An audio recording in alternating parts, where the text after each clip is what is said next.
Please subscribe for more. Beggar. Eslaf Erol was the last of the litter of 5 born to the queen of the prosperous Nordic kingdom of Erolgard, Lapir and her husband, the king of Erolgard, Itluaf. During pregnancy, the queen had been more than twice as wide as she was tall, and the act of delivery took 3 months and 6 days after it had begun. It is perhaps understandable that the Lapir elected, upon expelling Eslaf, to frown, say, "Good riddance," and die. Like many Nords, Itluaf did not care very much for his wife and less for his children. His subjects were puzzled, therefore, when he announced that he would follow the ancient tradition of his people of Atmora, of following his beloved spouse to the grave. They had not thought they were particularly in love, nor were they aware that such a tradition existed. Still, the simple people were grateful, for the little royal drama alleviated their boredom, which was and is a common problem in the more obscure parts of northern Skyrim, particularly in wintertide. He gathered his household staff and his 5 fat, bawling little heirs in front of him, and divided his estate. To his son Inop he gave his title. To his son Lernu he gave his land. To his son Soibud he gave his fortune. To his daughter Lysifitra he gave his army.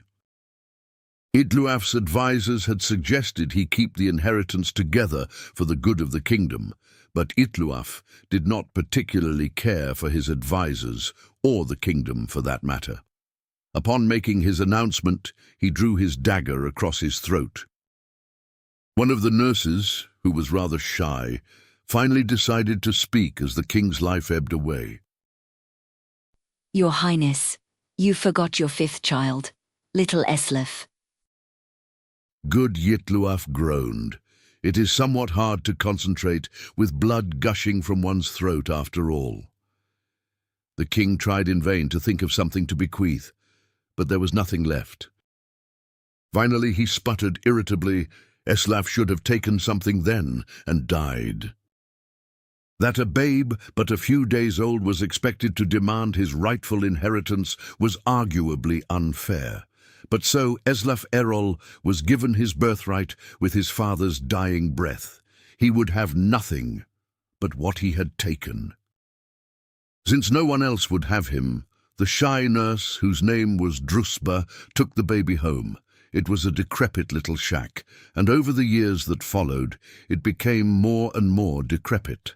Unable to find work, Drusba sold all of her furnishings to buy food for little Eslaf.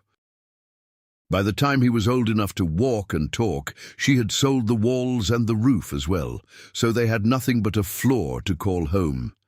And if you've ever been to Skyrim, you can appreciate that that is scarcely sufficient. Drusba did not tell Eslaf the story of his birth, or that his brothers and sister were leading quite nice lives with their inheritances, for, as we have said, she was rather shy and found it difficult to broach the subject. She was so painfully shy, in fact, that whenever he asked any questions about where he came from, Drusba would run away. That was more or less her answer to everything: to flee. In order to communicate with her at all, Eslaf learned how to run almost as soon as he could walk. He couldn't keep up with his adopted mother at first, but in time he learned to go toe-heel if he anticipated a short but fast sprint, and heel-toe if it seemed Drusba was headed for a long-distance marathon flight. He never did get all the answers he needed from her, but Eslaf did learn how to run. The kingdom of Erolgard had, in the years that Eslaf was growing, become quite a grim place. King Inop did not have a treasury, for Soibud had been given that. He did not have any property for income, for Lernu had been given that. He did not have an army to protect the people, for Lysifitra had been given that. Furthermore, as he was but a child, all decisions in the kingdom went through Inop's rather corrupt council. It had become a bureaucratic, exploitative land of high taxes, rampant crime, and regular incursions from neighboring kingdoms. Not a particular unusual situation for a kingdom of Tamriel, but an unpleasant one nonetheless. The time finally came when the tax collector arrived to Druspa's hovel, such as it was, to collect the only thing he could, the floor. Rather than protest, the poor shy maid ran away, and Eslaf never saw her again. Without a home or a mother, Eslaf did not know what to do. He had grown accustomed to the cold open air in Druspa's shack, but he was hungry. "May I have a piece of meat?" He asked the butcher down the street. "I'm very hungry." The man had known the boy for years, often spoke to his wife about how sorry he felt for him, growing up in a home with no ceilings or walls. He smiled at Eslaf and said, "Go away, or I'll hit you."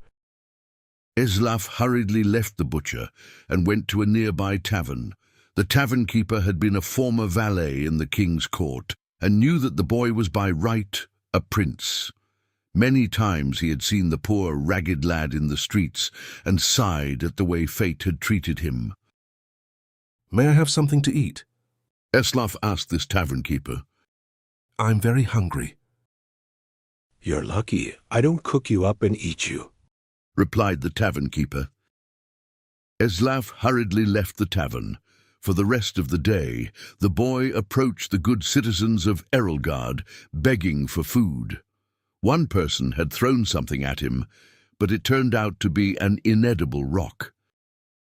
As night fell, a raggedy man came up to Eslaf and, without saying a word, handed him a piece of fruit and a piece of dried meat. The lad took it, wide-eyed, and as he devoured it, he thanked the man very sweetly. "If I see you begging on the streets tomorrow," the man growled, "I'll kill you myself. There are only so many beggars we of the guild allow in any one town, and you make it one too many. You're ruining business." It was a good thing Eslaf Erol knew how to run. He ran all night. Eslaf Erol's story is continued in the book Thief. The end. Please subscribe for more.